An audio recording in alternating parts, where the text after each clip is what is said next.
Really, these games aren't perfect. I was saying to Sidney Crosby late last night here in Nashville. But as long as you guys keep coming through with the correct outcomes, it's a nice way to show some progress.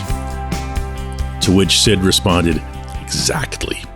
Good morning to you. Good Wednesday morning from Nashville. I'm Dejan Kovacevic of DK Pittsburgh Sports. This is Daily Shot of Penguins. It comes your way bright and early every weekday if you're into football and or baseball. I also offer daily shots of Steelers and Pirates where you found this. Penguins 3, Predators 1. Not the prettiest performance.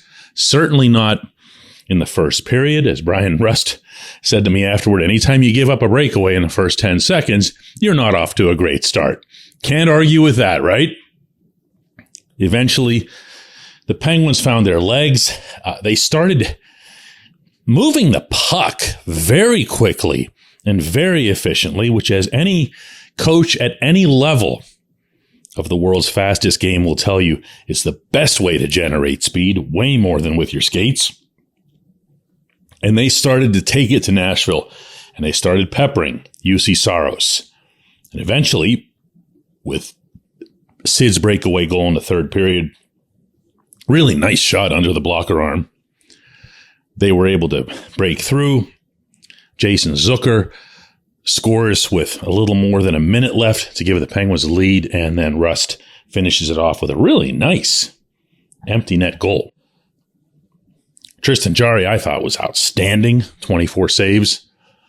But, you keep waiting for that big breakthrough. I keep mentioning this Winnipeg game from in November, but like that, where you say, wow, they can do this with anybody. They can compete with anybody.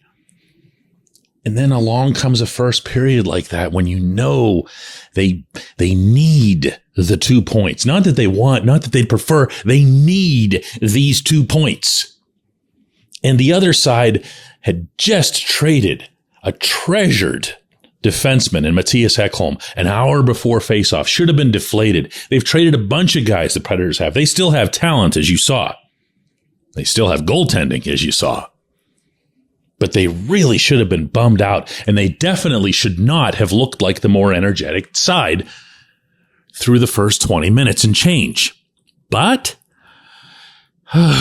you want to write off the Penguins to an extent, don't you? Is there an evil side in you that wants to write them off? Like, did you want to do that after Edmonton? Was that supposed to be the end? That's it. Blow this up.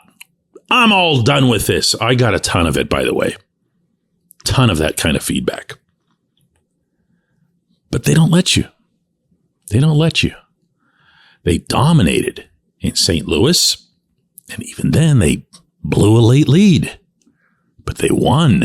They didn't let you off. The game against the Lightning, they fell behind. Maybe you started thinking some bad thoughts there too, but then everyone remembered, hey, Brian Elliott's in goal. And then he just started firing away, and what do you know? It became a blowout, but one that you can pretty much discard. And then there's this one. And I'm not really quite sure what to make of it, other than that one word that I got from Sid. I did press a little further. So is this team starting to get where you wanted to? Some of the stuff you were talking about last week in general, in terms of performance? I know it wasn't perfect. Yeah. I think we're getting there. I think we'd still like to limit the chances against and make sure that we're not putting ourselves in bad spots just from our own doing. Make teams work for their chances if they're going to get them. And I think penalty kill was really good. Our power play has got to pick it up a little bit. I mean, we can be difference makers and help in games, especially like this, that are tight. So yeah, I'd say power play and just limiting our mistakes are 2 areas we'll look to improve. But we've been competing hard and getting rewarded for it. So I want to keep going. See, they know. They know. Sid knows.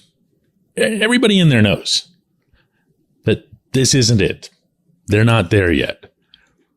And that's where the Thursday trade deadline comes into play. Because it's coming. Something's going to happen, especially now with Brock McGinn, Mark Friedman added to the waiver wire. They're not doing that for nothing. They're creating cap space so that they can make a significant trade or trades. Mike Sullivan himself acknowledged that after the game.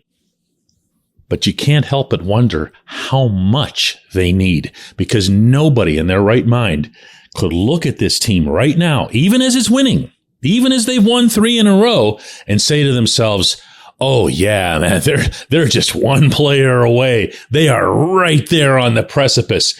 Get this guy over here and they're going to be better than the Bruins. And nobody would think that. So what you have to see concurrently with any moves that get made is this team has to keep progressing.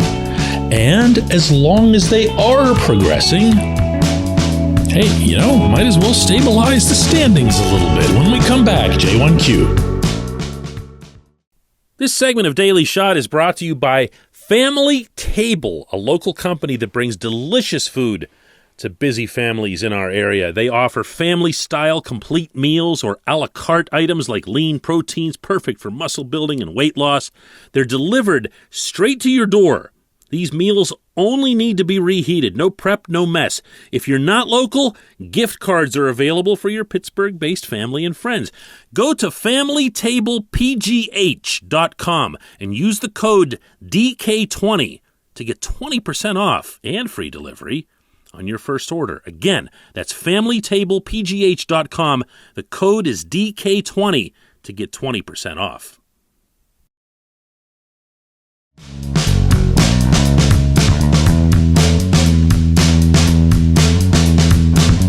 Okay, I have no choice whatsoever but to make this today's J1Q because it came from so many people. But I'll pick Rick Callen's name out of the hat. He asks, how can Brock McGinn play in a game if he's on waivers? I'm confused about that. Well, so apparently was everyone else. I can tell you that the general public's perception of the word, whether it's waivers or waived or waive, and that's the one with the I in it, is that you're immediately gone. It's to a lot of people the equivalent of a release or just being cut. And that's just not accurate. Let me explain what waivers are here. And I'm sorry if this is boring after a fairly interesting game here last night, but it seemed to be of value, this information, to a lot of people. When you get put on waivers, the team that put you there has done so that the other 31 can claim you if they so choose. If they don't claim you within a specific time period, and that's going to be this afternoon, then you can pass through to the minor leagues or you can stay right where you are. You don't actually have to go down. Players are put on waivers all the time. It's only recently that information began leaking to Canadian reporters, and then it gets out to everybody.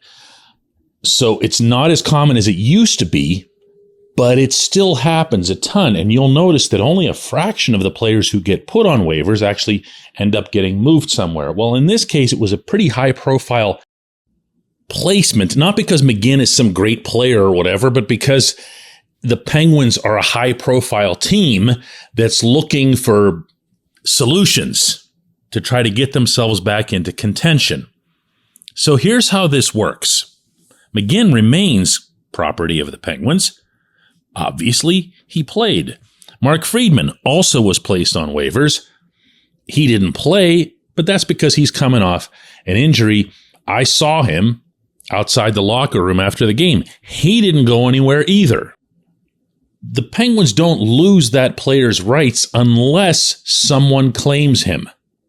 No one did, as of when I'm talking to you right now, very early Wednesday morning. Taking this further into what really matters, if someone does claim McGinn, let's say Carolina, his old team, they have a ton of cap space, they know what he's all about, they presumably value him since they had him employed there for a while. Let's say that the Canes say, well, yeah, that's right, we want McGinn, we need a good role player, we can stick him in the press box or whatever else. Well, if they do that, they're now responsible for the entire remainder of McGinn's contract. And at the risk of sounding mean here, that would be the second coming of Christmas within a week. Because now you would have gotten rid of Kapanen's entire contract, which had another year, and McGinn's, which has another couple years. And that would be a very, very good thing for two players who were not remotely productive in Pittsburgh.